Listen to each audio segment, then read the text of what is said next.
దావీదు జీవితంలో ఎన్నోసార్లు శ్రమలు పడ్డాడు. దావీదు జీవితంలో ఎన్నోసార్లు కష్టాలు పడ్డాడు.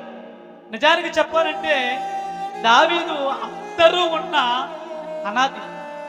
అందరూ ఉన్న అనాథి. ఎందుకు అనాథ అంటున్నానంటే అన్నదమ్ములు పట్టించుకోడు దావీదు, తండ్రి పట్టించుకోడు, నాన్నవారు పట్టించుకోరు. ఇంకా చెప్పాలంటే ఊరితో కూడా దావీదుకి సంబంధం లేదు. ఎప్పుడో ఉదయకాలంలో 5:30, 6 గంటలకి క్యారేజ్ పెట్టుకుని ఆ గుర్రెని తోలుకుంటూ వెళ్ళిపోతాడు. అంతే. మరలా ఏ సాయంకాలమో వస్తాడు కానీ ఆ సాయంకాలం కూడా మరలా దావీదుని ఎవరు తిన్నావా, ఉన్నావా, ఏమైందని అడిగేవారు లేరు, పట్టించుకునేవారు లేరు. దేవునికి స్తోత్రం చెప్పండి గట్టిగా. హల్లెలూయా. అలాంటి దావీదు యొక్క బాధ ఎవరితో చెప్పుకుంటాడు?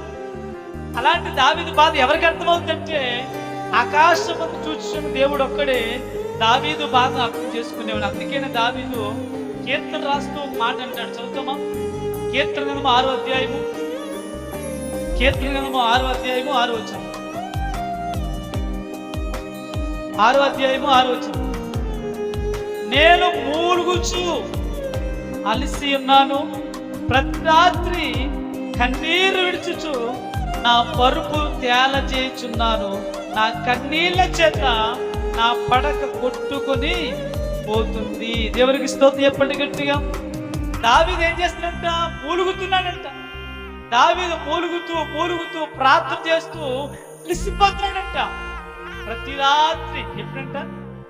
ప్రతి రాత్రి మూలుగుతూ ప్రార్థన చేస్తుంది. ఎందుకు ప్రతి రాత్రి దావీదు మూలుగుతూ ప్రార్థన చేస్తున్నాడంటే ఉదయం కాలం వెళ్ళిపోతున్నాడు దావీదు, సాయంత్రం వస్తున్నాడు. కనీసం తండ్రి అయినా మరి మధ్యాహ్నం తిన్నావా, మధ్యాహ్నం ఎండలు ఎక్కువ ఉన్నాయి కదరా, మధ్యాహ్నం కలిసి ఎక్కడ ఉన్నావురా, సడన్ గా వర్షం వచ్చింది కదా దావీదు, గొర్రెలు ఎక్కడ పెట్టావు, నువ్వు ఎక్కడున్నావు అని కనీసం ఒక్క మాట కూడా దావీదు పలకరించేవారు ఇంట్లో లేదు. నేను అంటాను, ఎవరు మనతో మాట్లాడకపోతే ఎంత బాధలో చెప్పండి. నాన్నవారు ఎవరు కూడా మనం పట్టించుకోకపోతే అంటాను, ఎవరు లేకపోతే ఒక బాధ. కానీ అందరూ ఉండి కూడా దావీదుతో మాట్లాడేవారు లేకపోతే ఆ బాధ ఎంత బాధ అంటే అంటున్నాడు. ఒక రోజు కాదు, 2 రోజులు కాదు, దావీదు ప్రతి రాత్రి కూడా దావీదు ఏం చేస్తాడంట? మూలుగుతూ కన్నీళ్ళ చేత ప్రార్థన చేస్తా ఉన్నాడు. దేవునికి స్తోత్రం చెప్పండి గట్టిగా.